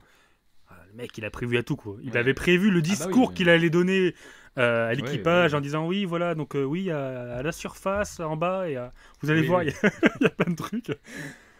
Bon il a eu le temps. Voilà ce que j'allais dire. Il a eu le temps de tout préparer ouais. Et ça du coup bah pareil moi je trouve que c'est un sujet vachement intéressant de la condition mentale des futurs voyageurs galactiques on va dire. Ça va être un sujet très très important l'état mental en fait des gens parce qu'on sait pas en fait ce qui peut se passer dans la tête de quelqu'un qui se retrouve dans ce genre de situation quoi. Donc ça pareil je trouvais que c'est encore un sujet qui est soulevé par le film que j'ai adoré quoi. Et c'est vraiment bien foutu, ça permet en plus une putain de scène d'action là quand il essaye de remonter dans le vaisseau, tu sais que ça tourne etc. Là c'est totalement ouais c'est fou c'est fou. Puis pareil il joue avec le son et le silence aussi à ce moment là. Ouais ça alterne. Mais c'est vrai que ce que c'est ça c'est ce film, en fait, au-delà du côté scientifique, il y a plein de sujets qui vient amener, comme ce côté-là, ce côté psychologique, le côté réchauffement climatique qu'on disait au début, le côté science. C'est ça qui est dingue. Tu peux philosopher en fait sur plein de trucs qu'il y a eu. Donc, non, c'est chapeau Christopher Nolan pour ce film. C'est ça. Ce fameux film. Christopher. Et donc on va en arriver, on va arriver à la fin maintenant du truc. Donc ils arrivent à se barrer de l'île, enfin de l'île. Ils sont à l'île de Ré, les gars. C'est ça. Et donc ils arrivent à se barrer. Le mec se fait tuer, Matt Damon là. Ouais. Et donc là il y a le choix. Je sais pas si tu y as pensé, mais je te coupe. Mais ce que j'y pense, c'est pourquoi d'ailleurs. Pour éviter en fait ce problème en fait émotionnel qui est propre à l'humain, vu que leurs robots, la TARS, ils sont quand même assez poussés au niveau intelligence artificielle, pourquoi ils n'ont pas pensé, enfin pourquoi du coup le professeur Brandt, je crois que c'est Brandt qui s'appelle il me semble, professeur Brandt qui est sur Terre lui, pourquoi il n'a pas pensé à envoyer des robots en fait, si pour lui c'était que le plan B en fait qui était envisageable. Si. Bah non, parce que déjà, ils peuvent pas envoyer de message de l'intérieur du trou noir, de toute façon. Et ils peuvent, même, tu sais, quand ils sont sur la planète en eau et tout, eux, ils peuvent plus envoyer de message. Ils reçoivent, mais ils peuvent pas envoyer déjà. Donc ils peuvent pas envoyer de données de l'extérieur. Et on sait pas ce qui se passe dans un trou noir. Donc, mais le trou noir, c'était pas prévu à la base. Ou tu parles de trou vert. Et donc toi, c'est quoi que t'aurais voulu? Non, parce que le trou noir à la base, c'était pas avant le trou noir. En fait, pourquoi ils envoient pas que des robots? Pourquoi ils envoient pas plusieurs robots en fait?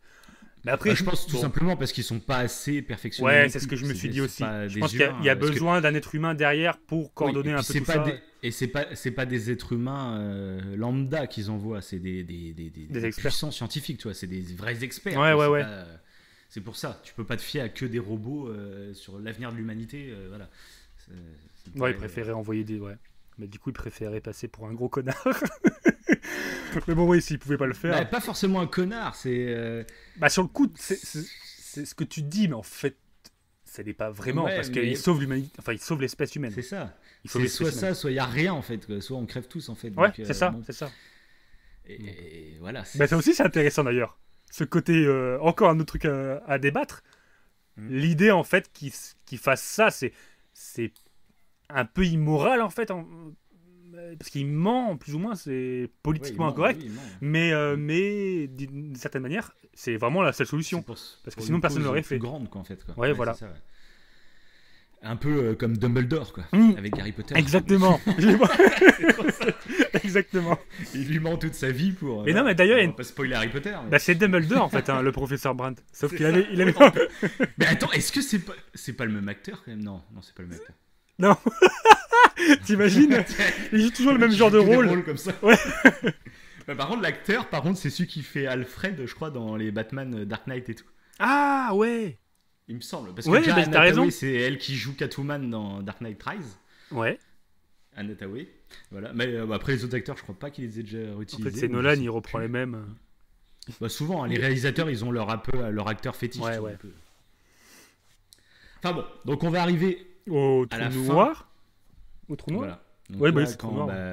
il décide de se sacrifier pour aller dans le trou noir. Et c'est là, là, je pense que c'est le truc qui a dû faire le plus débat de tout le film. Parce que là, ça part totalement dans de l'hypothèse. Ouais, bah oui. L'hypothèse qui est même clairement... Enfin, il y a beaucoup plus de chances que ce soit impossible que ça ne le soit pas. Parce que normalement, tu rentres dans un trou noir, la masse te déchiquette. Là, t'es mort. Hein, ça t'étire. Tu fais une sorte de spaghetti géant et puis c'est fini. Au revoir, on rentre sur le truc. Après, le truc que j'ai noté... parce que donc il rentre dans ce trou noir et puis là il se retrouve dans une autre dimension. Enfin, pas dans une autre dimension, mais en fait il se retrouve dans une réalité. Nous on est dans une réalité à 3 dimensions. Donc c'est une réalité. On a la hauteur, verticale, horizontale et puis la profondeur. Ouais. C'est en 3 dimensions. Et en gros, il y aurait cette 4e dimension qui serait le temps. En gros, que le temps soit une autre dimension de plus, en fait, que nous, on n'y a pas accès, en gros. À cette dimension. Voilà. On la voit pas. En fait, le temps devient une dimension spatiale dans son truc, dans son Tesseract. C'est ça, le fameux Tesseract. Et donc, il se retrouve là-dedans. Et donc, moi, un truc, en plus que là, j'ai remarqué en revoyant le film, c'est qu'à la fin, quand il en ressort, je sais pas, tu sais, après, on le voit flotter dans l'espace. Oui. Genre il est inconscient, tu vois, juste avant de se faire rapatrier. Et en fait, il est à côté de Saturne. Ouais. Je sais pas si t'as fait gaffe. Et en gros, il est dans le trou. En fait, il est ressorti du trou de verre. En gros, il est à côté de Saturne, là où il y avait le trou de verre. Et pour moi, en fait, il rentre pas vraiment dans le trou noir. En fait, enfin, il y rentre. En fait, il rentre dans l'espace. Il y rentre, mais en fait, il est pas aspiré. Il est pas allé dans la singularité, en fait. Il y a que en gros, pour moi, il y a que le robot qui mais alors c'est dur à expliquer, mais en gros c'est comme si ceux qui ont créé le trou de verre, donc a priori le film dit que ça serait nous, mais plus tard du coup en gros, qui ont placé donc ces trous de verre à ces endroits-là. Et pour moi en fait il est retourné en gros dans une sorte de trou de verre qui se situe dans le trou noir quoi, en gros. Pour moi ça serait ça, c'est qu'il est, c'est pour ça qu'il survit en gros. Parce qu'il ressort du trou de verre en fait après, il est pas totalement dans le trou noir quoi. D'accord. Comme il ressort par le trou de verre, pour moi ça serait ça. En gros, c'est dur à expliquer, mais en gros voilà, la création du trou de verre, il y a moyen de faire des petits passages, tu vois. Oui, surtout que moi j'avais vu un truc, mais justement après le film, quand je m'étais intéressé un peu à tout ça, qu'il y avait des théories justement comme quoi en fait le trou de verre c'était simplement un trou noir et un trou blanc. En fait, t'avais qu'une seule entrée, qu'une seule sortie, et c'était... Bon, après, c'est ça, on rentre dans la théorie, dans la spéculation maximum. C'est ça, mais du coup, ça peut lier. Parce qu'il dépasse ce qu'on appelle en fait l'horizon des événements, donc ça veut dire qu'il est plus censé revenir en arrière, mais est-ce qu'il va au bout de ce trou noir? Bah ouais, on le sait pas trop, en fait. En gros, le robot aussi. Le robot, il y va. Pas comme si... Ouais, mais c'est pas comme s'il rentrait simplement dans un trou noir. C'est en gros, il rentre dans un trou noir, mais qui a été un peu arrangé par nous plus tard, et le trou de verre, toi. Oui. Il rentre dans le trou noir, mais une sorte de trou noir arrangé avec cette dimension du temps, tu vois, en gros. En gros, ça serait ça. Après, c'est vrai que c'est très... Il n'y a même pas besoin, en fait, finalement, de chercher une explication scientifique très détaillée. Parce que pour moi, c'est plus poétique, c'est plus une interprétation poétique, en fait. Il n'y a pas besoin de chercher une véracité à ce moment-là, tu vois. Là, c'est vraiment le morceau du film où c'est de la pure interprétation. Ouais. Et voilà, et il n'y a pas besoin de chercher une raison scientifique approuvée, je sais pas quoi. C'est pas le but en fait de cette fin, pour moi. Parce qu'après, il y a plein de gens qui sont partis en théorie, en fait, il est mort dans le trou noir, et puis ce qu'on voit à la fin, il rêve en fait. Ah bon? Ça n'a aucun sens. Il y a eu ce genre de théorie-là? Oui, voilà. Grosse En fin gros, il est alternative. mort, et puis du coup, il imagine plein de trucs, et puis genre, il y avait vraiment un fantôme dans la chambre de l'autre, mais il s'imagine, il raccorde le truc, tu vois. Ah ouais. Non. Non, mais à mon avis, c'est pas Non, ça. mais non, Pour pas du moi, tout. c'est que Moi, pour Nolan moi, a voulu c'est. proposer une interprétation poétique, tu vois, en gros, Oui. du truc. Et il s'est inspiré de plusieurs théories du tout. Ce qu'on appelle théorie du Oui, tout. c'est ça, ouais. Parce que, bon, pour débriefer un peu là-dessus, en fait, en gros, c'est que dans le film, enfin, dans la réalité là actuelle, ce qui se passe, c'est qu'ils essayent de chercher, les scientifiques cherchent en fait une théorie du tout, c'est-à-dire une théorie en fait qui va associer la théorie de la relativité générale d'Einstein et la théorie de la physique des particules. Donc la physique quantique, Oui, quoi. oui. Voilà, Oui, donc la théorie. Le tout grand et le tout petit, quoi, en gros. Ouais, voilà, c'est ça. Ouais. Oui, parce que dans la physique quantique, dans l'univers, en fait, tu as quatre forces fondamentales. Tu as la force nucléaire forte, la force nucléaire faible et l'électrodynamisme. Et la gravité, qui fait partie en fait, de la relativité d'Einstein, ça, ils ont toujours pas trouvé en fait, de lien pour relier les quatre. Si on relie les quatre, en fait, ça fera une théorie du tout. Bon, pour ceux qui veulent aller. En fait, il y a plusieurs théories. Ouais. Et pour le moment, ils n'arrivent pas à les relier, en gros. C'est ça, ouais. Qui est un peu particulier.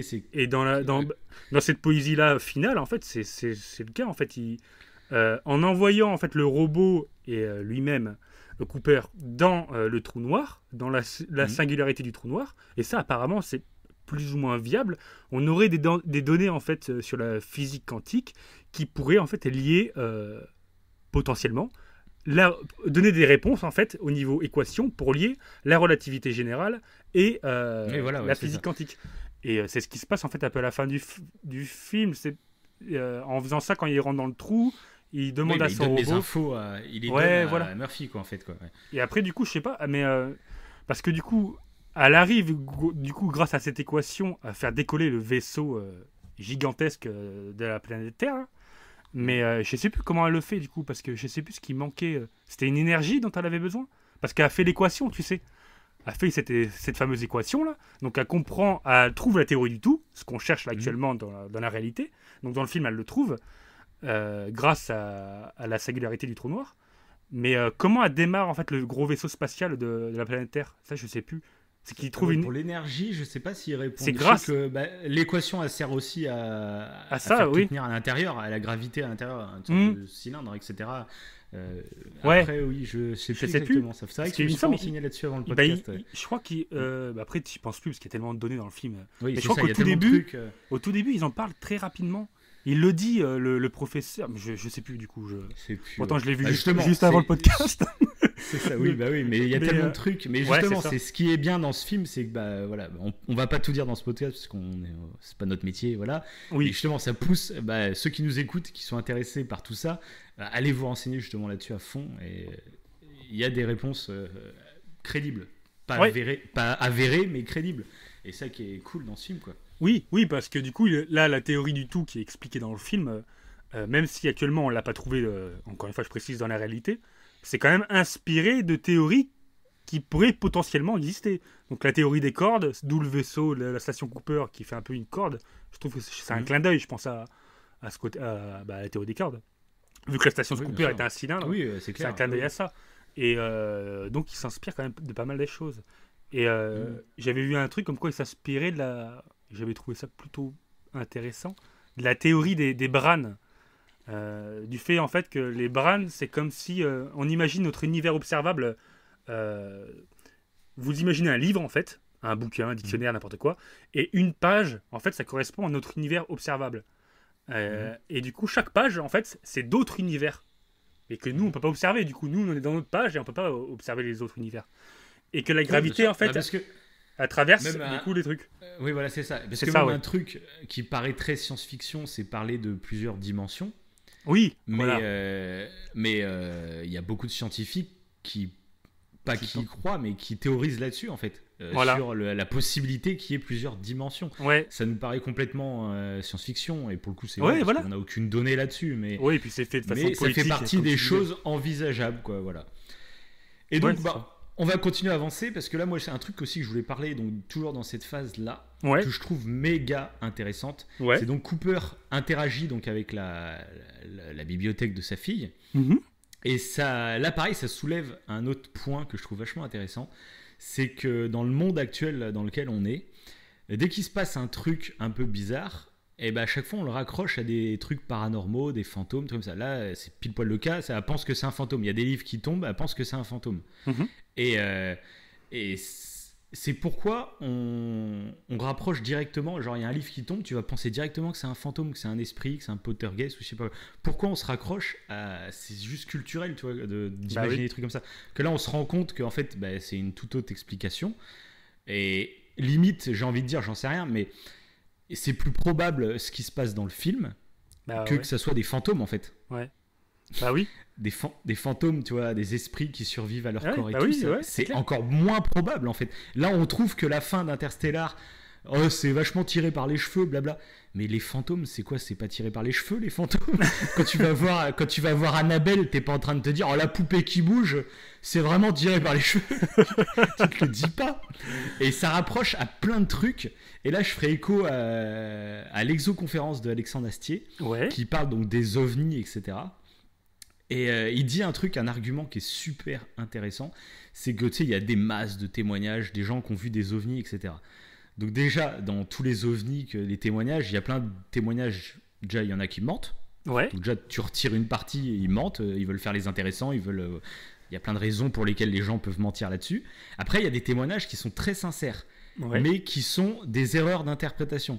Les gens qui voient un truc, ils savent pas l'expliquer alors qu'il y a une explication totalement logique, un phénomène météorologique, une sonde météo, je ne sais quoi, tu vois, Oui. qui pourrait expliquer d'ailleurs- leur truc. Mais Bah tu voilà. vois, juste par rapport à ça, déjà rien que dire ovni en fait, ça influence, je trouve, notre perception. Mm. On devrait pas dire ovni, on devrait dire pan là. Et c'est quand Oui. tu vois un truc bizarre, c'est pas un objet volant non identifié, c'est un phénomène aérospatial. Voilà, c'est ça. Voilà. C'est même Et peut-être ça pas un change. objet, donc voilà. Ouais, c'est ça. Donc ça change déjà.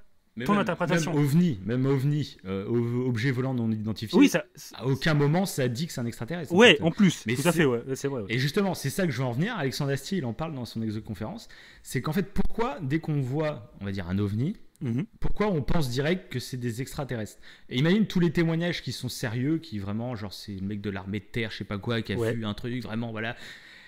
En fait, il y a beaucoup plus de chances que ça soit un milliardaire qui se fait chier, qui crée des technologies comme ça, Ouais. et qui a une technologie en avance. En fait, il y a, mais je sais pas combien de milliers de pourcentages de chances de plus que ça soit ça, plutôt Oui. que ça soit un extraterrestre, en Ouais, fait. non, mais c'est clair. C'est clair. Pourquoi dès qu'on voit... Parce que ça se trouve, il y a vraiment des ovnis, il y en a vraiment. Mais pourquoi ça serait des extraterrestres? Pourquoi Alors en plus, il y en a plein qui sont fans des théories des complots, on nous cache des trucs, blablabla. Et pourquoi, quand c'est des ovnis, pourquoi on pense aux extraterrestres et pas des militaires qui sont en train de tester des technologies qu'on n'a pas accès encore? Ouais, ouais, qui nous Enfin, cache. voilà, c'est un truc tout con. Si tu fais juste des questions de probabilité, il y a plus de chances que ça soit ça plutôt que ça soit des extraterrestres. Oui, Et du c'est coup, c'est ça que j'ai bien aimé dans cette fin, c'est que, tu vois, à partir direct sur le fait que ce soit un fantôme, alors qu'en fait, c'est une courbure de l'espace-temps. Mm. Et du coup, c'est plus crédible finalement que ce soit une courbure de l'espace-temps, même si ça paraît totalement illusoire, mais c'est plus crédible plutôt qu'un fantôme. Et ça, j'avais bien aimé qu'il soulève ce problème aussi, Ouais. du fait qu'on soit toujours attiré par notre culture. Hein. Parce que les fantômes, c'est parce que c'est culturel finalement qu'on en parle. Les ovnis, les extraterrestres, c'est culturel. Ça repose pas sur des bases scientifiques à la base. Oui, en puis fait. il y a déjà eu des études hein, sur ça. C'est vrai que j'entends souvent dire qu'il n'y a pas eu d'études sur ces cas-là et tout, sur les cas. Parce que ce qui se passe là avec la petite, on peut considérer que c'est paranormal, parce qu'on ne comprend pas ce que c'est. Mais paranormal, comme ça ne veut pas dire fantôme. Voilà, carrément. Et il y a déjà eu des études en fait sur les esprits et tout. Il y a déjà eu alors peut-être pas beaucoup, parce qu'il y a d'autres trucs qui ont prouvé que c'était autre chose, mais il y en a déjà eu. Donc c'est vrai que c'est instinctif. On pense à un truc qui. On pense à un truc qui nous fait fantasmer, clairement. Ouais, bah oui. Tu vois un ovni dans le ciel, ça te fait kiffer de te dire que c'est Oui, des puis après, en extraterrestres. fait, je pense que. C'est plus Ouais, marrant, voilà. quoi. Oui, c'est sûr. C'est- C'est sûr. Ouais. Après, bon, voilà, toutes les croyances, de toute façon, partent. À la base, faut se questionner, je pense, Bah, sur le c'est fait pour- de... Ça Est-ce que j'ai rassure. pas envie d'y croire Est-ce que j'ai pas envie d'y croire? Ça serait peut-être cool. C'est comme tous les trucs, les dragons, les licornes, les elfes, tout comme ça. Ça serait tellement cool qu'on ait un peu de magie dans ce monde très terre à terre, tu vois. Et je pense qu'il y a beaucoup de mythes et de légendes qui sont cette cause-là, quoi. Donc, Ouais. voilà, c'est un sujet encore en plus dans le film, je trouve, qu'il traite. Ouais, mais c'est vrai que Et ça, je trouve ça génial. c'est pas mal. Et du coup, tous ceux, et ça en plus, ça fait une sorte de contre-pied, je pense, à tous ceux qui critiquent la fin en disant que c'est tiré par les cheveux et tout. C'est ça que je trouve bien. Oui, alors C'est qu'il y a plein de gens qui vont aller critiquer à la fin c'est tiré par les cheveux, alors que finalement, que non. bah, Alors que non. En plus, niveau probabilité, ça a plus de chances d'être ça a plus de chance. Ouais. crédible que des fantômes, quoi. Donc ça, Oui.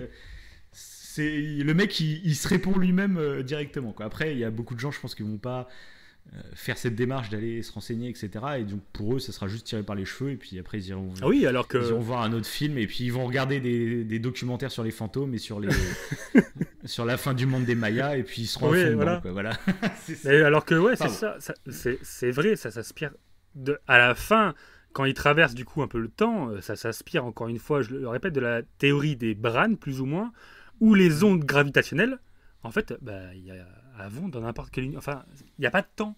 C'est vraiment, c'est ce que tu Oui, précisais c'est tout à l'heure, ça devient une dimension spatiale le temps. Et du coup, c'est pour ça qu'il peut faire des trucs. Et c'est pour ça que ça pourrait être plus valable que les fantômes, ouais. C'est clairement, oui. Il y a c'est plus probable. Voilà, c'est plus probable. Même Après, si c'est fantastique. Ça reste, Ouais, c'est totalement... ça reste totalement improbable. Alors après, pourquoi lui... Mais moins improbable que des fantômes. Après que lui soit petit et que ce soit lui qui le fasse, pareil, ça pourrait être autre chose.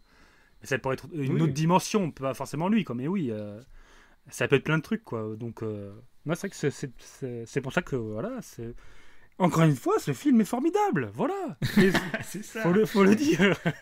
Non, et puis moi, ce que j'adore, c'est, de toute façon, que ce soit Interstellar ou d'autres films ou d'autres œuvres fictives, j'aime bien quand ça crée le débat, moi, qu'on se questionne dessus, et puis que, en gros, on fasse vivre le film en dehors des 2 heures que tu passes au cinéma, qu'après t'en discutes et que tu réfléchisses. Puis alors là, ce film, c'est la porte ouverte à plein de trucs. Et c'est ça que j'adore, moi, dans cette fin, quoi. Enfin, c'est pas toute fin, parce qu'on va passer du coup à la toute fin, où là, il survit, et il se retrouve dans la station Cooper, donc la station où les humains sont en train de faire leur petit voyage.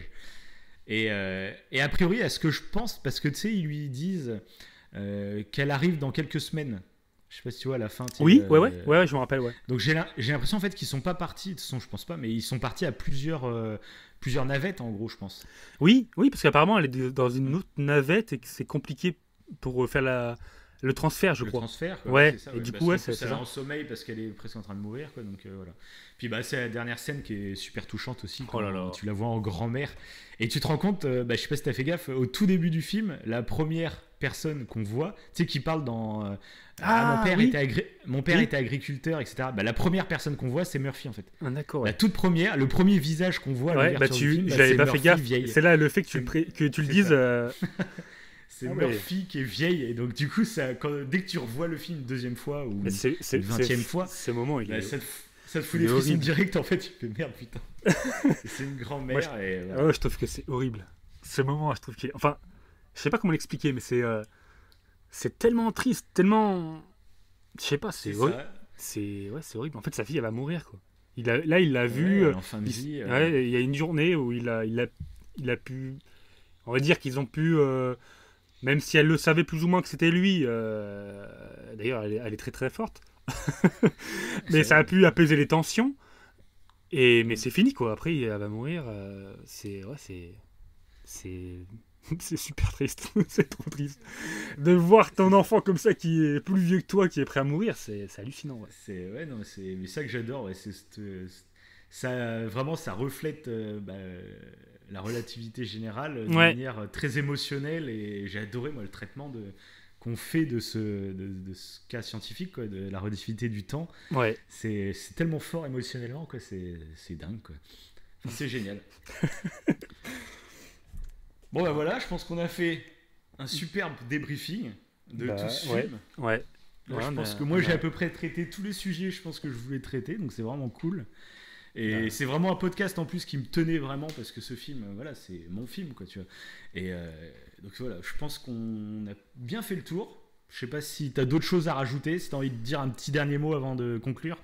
Non, pas spécialement. On a fait On a On a bien. fait le tour, ouais. Ouais, on a Bien, fait le hein. tour. On a bien montré qu'on était passionné par le film. Ah bah là, je Et pense qui est... que Ah voilà. si, ouais, c'est ça que je voulais préciser. C'est ce petit point, en fait, par rapport à ce que tu disais sur les ovnis. Ouais. Euh, euh, Ce qui est intéressant, en fait, dans ce film, c'est que ça t'oblige un peu à t'intéresser à l'univers observable, aux étoiles, etc.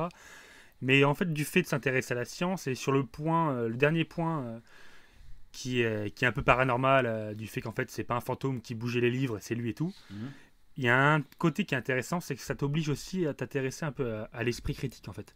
La méthode scientifique, elle est super Oui, mais intéressante tout, pour de ça. toute façon, ce film, si t'as envie de le comprendre, ce film, Ouais, t'es faut aller. obligé d'aller Obligé, plus ouais. loin que le film. Ouais, T'es c'est obligé. ça. Sinon, tu le comprendras pas, le film, et tu diras que c'est tiré par les cheveux.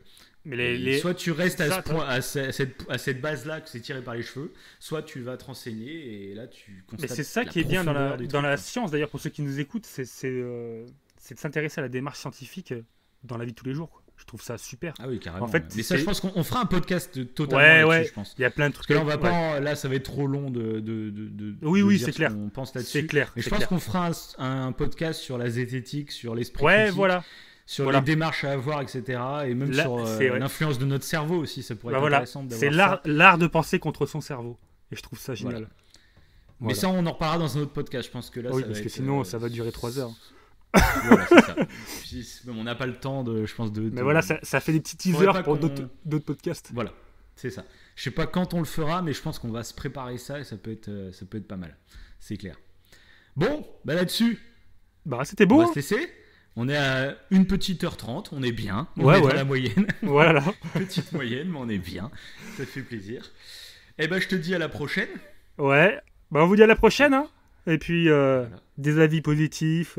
Enfin, dites-nous Voilà, ce que vous en oui. pensez, quoi. La totale. Alors, que des Mettez avis pouces positifs. Hein. bleus. Que... Ouais, ouais, on n'accepte pas. Les négatifs, on les supprime et puis on vous banne. Non, vous mettez ce que vous voulez, mais bon, voilà, si vous avez envie de soutenir, c'est suivant Voilà. la plateforme, bah, vous mettez les pouces bleus, les étoiles à fond, C'est un ça. petit commentaire sympa pour nous dire ce que vous pensez du podcast, et puis voilà, ça fait plaisir, quoi. Voilà. Belle Allez. conclusion. Allez. Allez, salut tout le monde! Ciao.